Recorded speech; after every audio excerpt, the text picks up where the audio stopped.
咁而中醫咧喺健康提升咧有個好好嘅一個咧就係一個位置。咁嘅時候咧就係話佢可以咧就係預先幫你睇到你自己心肝脾肺腎五臟六腑嗰個健康狀況。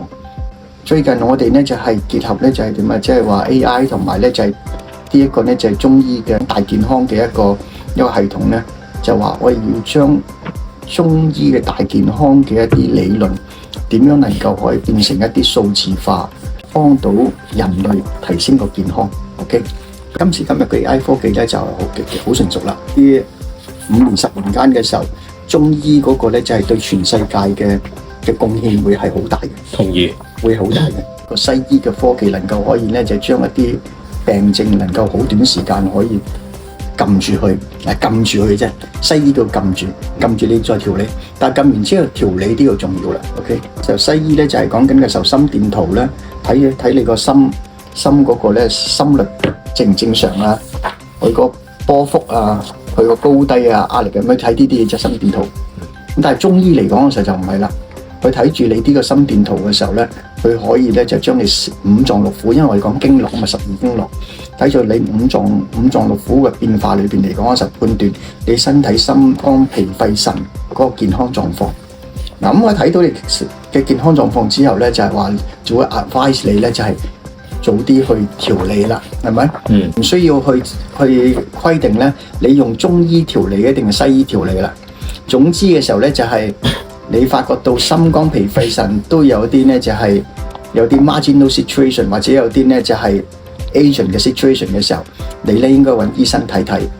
喺未來2-3年間，我哋咧就係將呢一個咧就係AI 自動化嘅中醫嘅診斷嘅技術咧，能夠可以成熟咗佢，能夠推開佢。咁變咗嚟講嘅時候咧，就係呢個係一個造福人類社會。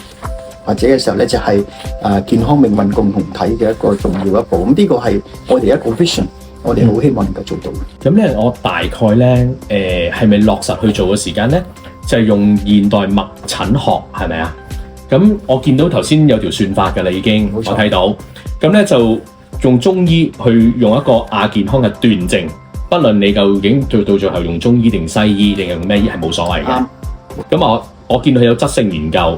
有量性研究啦，已經出咗個圖譜，跟住用快速用 AI 斷症。點解要用 AI 咧 ？AI 一個咧就係點咧？一個 machine learning 裏邊嚟講嘅時候，我哋而家咧就唔單止幾廿萬個 database，我哋而家做法嚟講嘅時候，睇到個 trend 嘅變化嗰個 calculation 嘅 learning 咧幾百萬啊，幾千萬嘅數據，我哋預先話咗俾一個咧就係即係大家聽嘅時候，所謂嘅亞健康嘅時候，你係個咩狀態？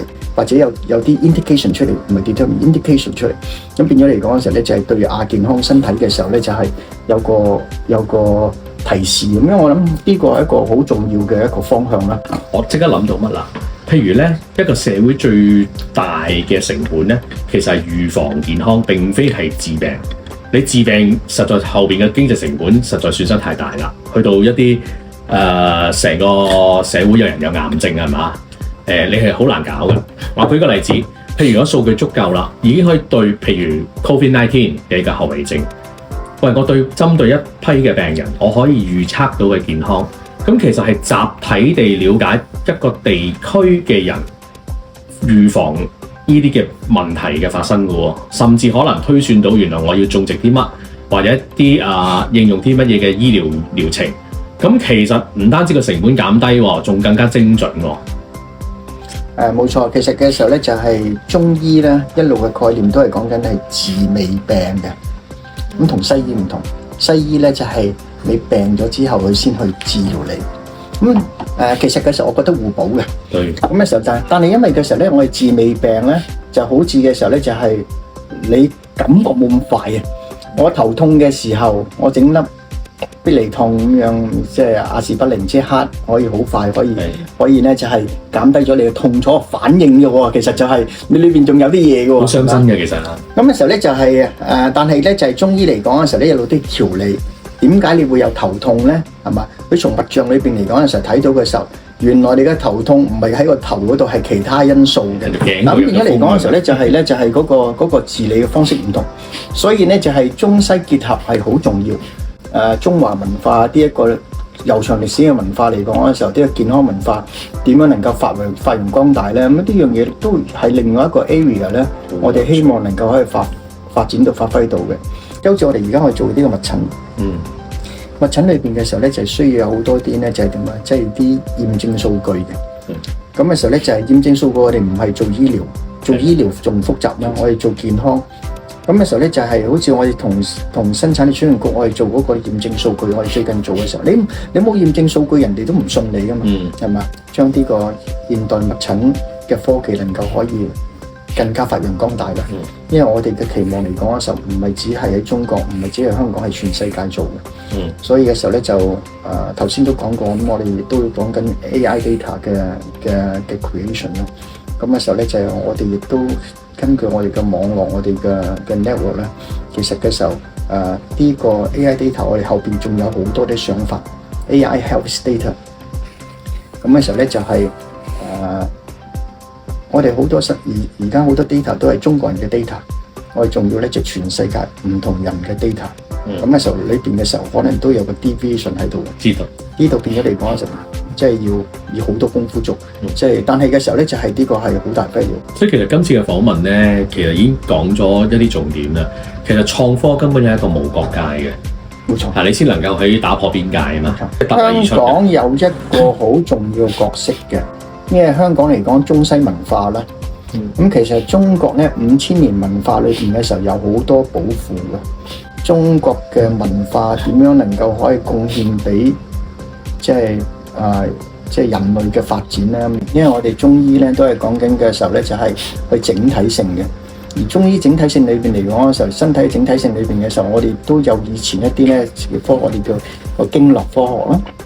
咁啊經絡嘅裏邊嚟講嘅時候咧，就係西醫一路都唔係好信中醫嘅經絡，因為嘅時候measure唔到出嚟。但係最近開始嘅時候咧，就用一個種生物電嘅方式嚟講嘅時候咧，就嘗試做一種 measurement喺度啦。中醫係以中國人個基礎啊，即係體質嘅基礎去作為一個咧就係determination 嘅。咁嘅時候咧就係我哋同西方人嘅身體嘅嗰個結合嘅時候，會產生啲咩變化咧？呢個嚟講嘅時候咧，就係亦都係我啲今次嘅 study 嘅其中一部分。有趣。所以我今次咧就係我哋同生產力促進局咧，我特別安排咗咧就係聯合國教科文，因為我哋同聯合國教科文嗰度咧，咁我哋好多活動咁樣。我今次咧我就亦都揾咗咧就係幾百個咧就係一啲香港嘅西方人士嘅時候咧，就係同佢做一啲咧就係物診。咁嘅時候咧就係做一個咧就係 initial 嘅 verification， 但係呢樣嘢嘅時候咧就係話，如果我哋去到咧就係頭先所講全世界嚟講嘅時候咧，我諗我哋嘅 data collection 我哋會係 globally 咁樣做。對啊。OK round the world， 因為喺裏邊嘅時候咧就係你仲會睇到一啲 deviation 喺度裏邊嘅時候嘅差異邊度，呢啲都冇人去思考過，冇人去判斷過。但係嘅時候咧就因為我哋自己搞科學嘅啫，即係些微嘅差異嚟講嘅時候咧，就係會有變化嘅。所以點解嘅時候咧，就係我哋如果係真係話中國嘅健康科技嚟講，實走向全世界嘅時候，你一定要咧就係睇埋全世界嘅數據。好有趣。咁嘅時候咧，就係出嚟嗰個判斷亦都唔同。